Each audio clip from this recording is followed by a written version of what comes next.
munsi nashatse ko tuganira ku ijambo riri muri Mika igice cya 7 umurongo wa 7.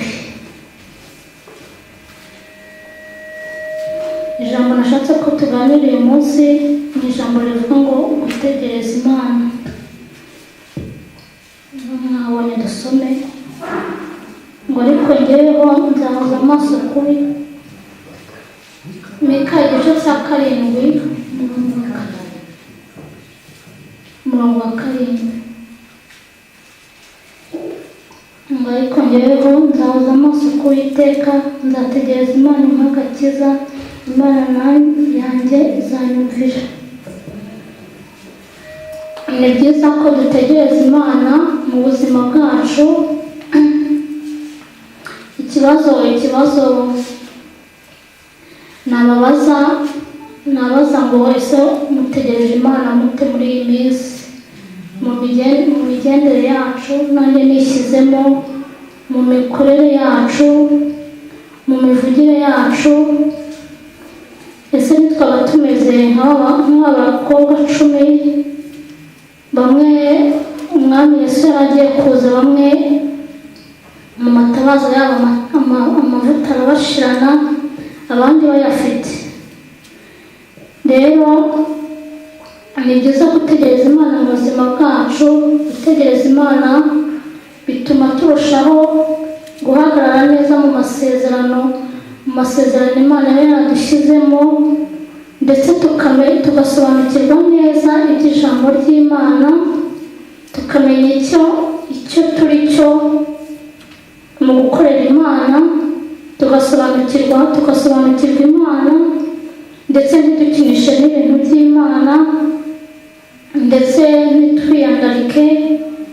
Tukamenya guhagarara mu mwanya wacu neza mu byo Imana yaratuvuzemo, kandi muri uko guhagarara mu masezerano yacu, mu gutegereza Imana ntabwo bivuga ngo twubahe Imana kuko dutegereje amasezerano. Masezerano naza tuve ku Mana, dusenga Imana kuko turobirije yo kuyisenga, kuko Imana ni igitangaza. Imana idukorera byinshi byiza. Amasezerano yasohora atasohora, tugume mu mugambi w'Imana, tugumye dusenga Imana uko bikwiye, kandi tukagira n'ibyiringiro byo kuzamubona no kubona bya byiza duteguriye. Umukozi w'Imana yamugeze kutubwira uburyo Imana yagiye kwereka umuntu ibintu yasezeranije abantu. Ageze ku bye arabibona, avuga ati se kuki ibintu byanjye ntabibonye. Rero natwe tugira amatsiko yo kuzabona ibyo bintu, duhagarare mu masezerano yacu neza, twubahe Imana, ntidukese Imana. Uyu munsi twabivuyemo, ejo twabisubiyemo, ariko ntabwo Satani aduteragirana ku Mana. Imana nayo ikabona nta mwanya tuyifiteho.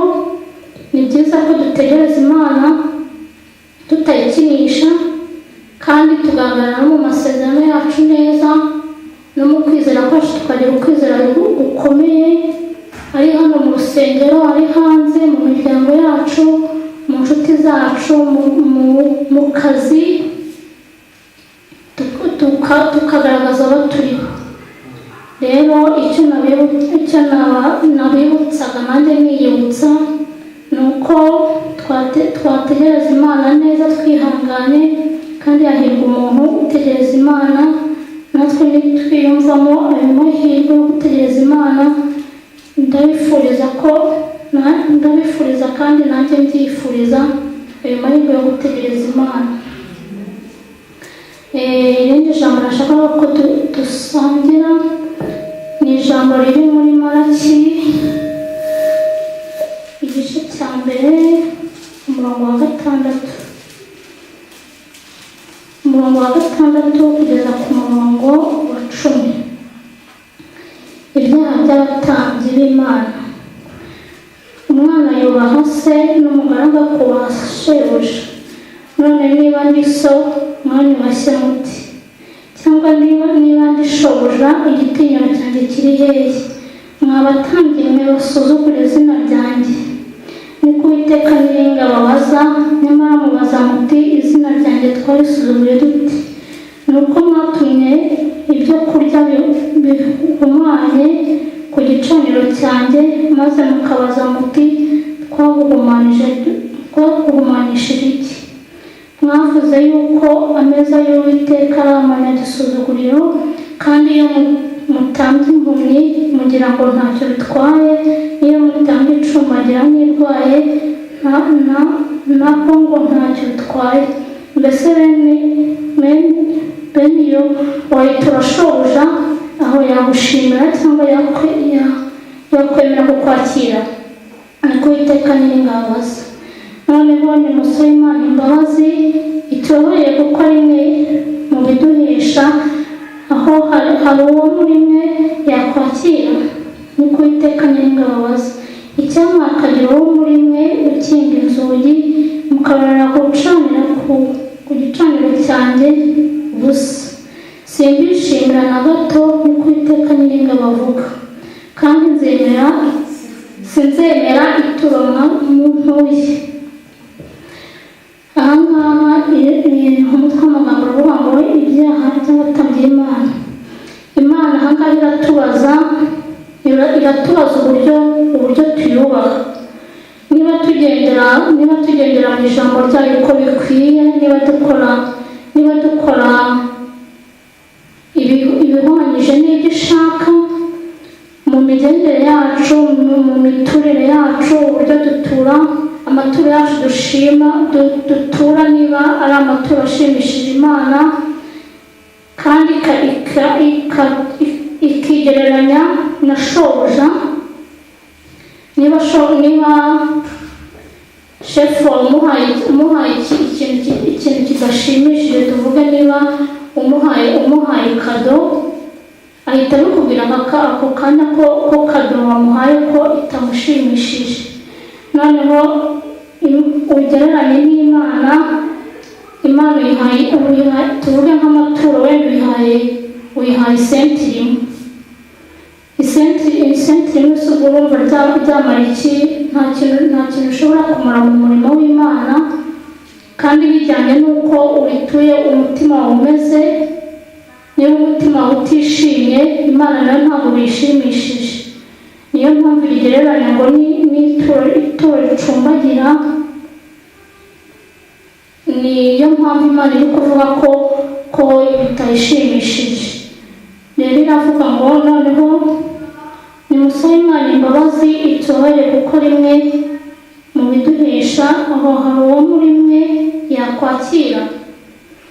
Ese niba wumva ko iryo turo watuye ko ridashimishije Imana, ujye imbere y'Imana usabe imbabazi, Imana irakubabarira. Ngo noneho musabe Imana imbabazi itubabarire, kuko rimwe mu biduhesha, aho hari uwo muri mwe yakwakira. Niko Uwiteka Nyiringabo abaza.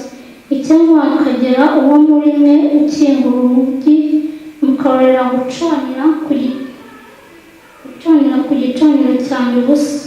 Simbishimira na hato, niko Uwiteka Nyiringabo avuga. ngo mukarorera gucanira ku gicaniro cyanjye ubusa. Nk'uko yavuga ko dutura amaturo atayihesheje icyubahiro ku busa, nta kintu biba biyimariye, kandi birayibabaza. Niyo mpamvu ivuga ko tugomba gusaba imbabazi. Rero nibyo nabifurizaga nanjye niyifuriza. Niba wumva iri jambo hari icyo ryakubwiye, cyangwa niba wumva ujye ubikora usaba Imana imbabazi, nicyo nakwifurizaga nanjye niyifuriza. Niryo jambo rero nateguye. Imana ibahe umugisha.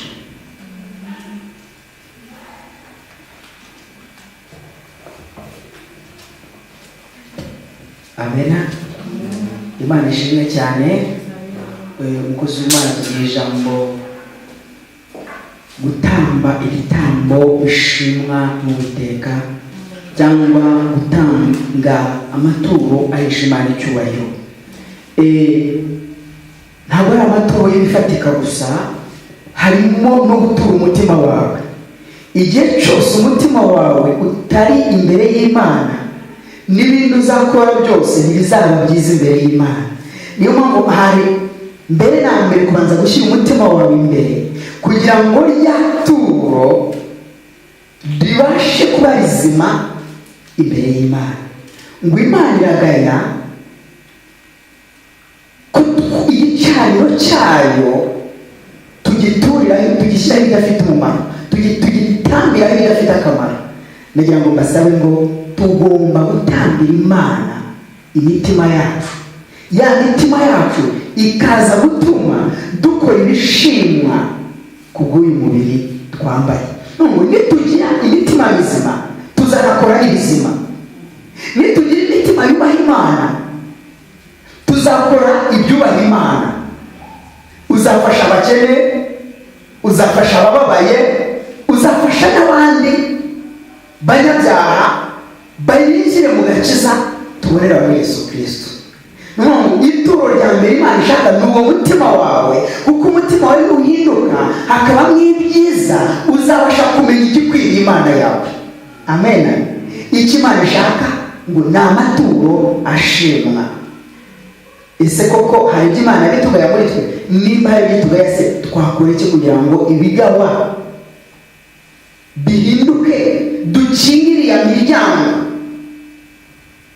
Imiryango dukinga si ayo mazu tubamo, ni ugukinga imiryango Satani yinjiragamo agatuma tudakora umugambi w'Imana n'amasezerano y'Imana. Ibyo bizatuma izina ry'Uwiteka rihabwa icyubahiro. Imana ibafashe cyane kandi Imana ibagire neza. Icyo tuba twifuza ni uko buri muntu wese mu by'Imana yamuhamagariye gukora abikora abikunze, kandi akabikora abishaka kandi yubaha Imana. Ni ukuvuga ngo nubaha Imana, icyo uzakora cyose mu murimo w'Imana zizaba ari ituro rishimwa n'Imana. Nuririmba rizaba ari ituro rishimwa n'Imana, kuko wabikoze ubikunze. Uzagira icyo ukora cyose ugikorera Imana. Mbere na mbere ugomba kubanza gushyira umutima wawe imbere y'Imana. Umutima wawe imbere y'Imana, ibindi byose umubiri ukeneye cyangwa se ushaka uzabishobozwa n'Imana, kubera wa mutima ukiranuka uri muri wowe. Imana ishimwe cyane. Nabasabiraga rero kugira impinduka no gukinga imiryango Satani yafunguye cyangwa se ashaka gufungura, cyangwa se yarifunguye. Imana yavuga ngo nimuyifunge, amaze imiryango mizima ifunguke. Amen.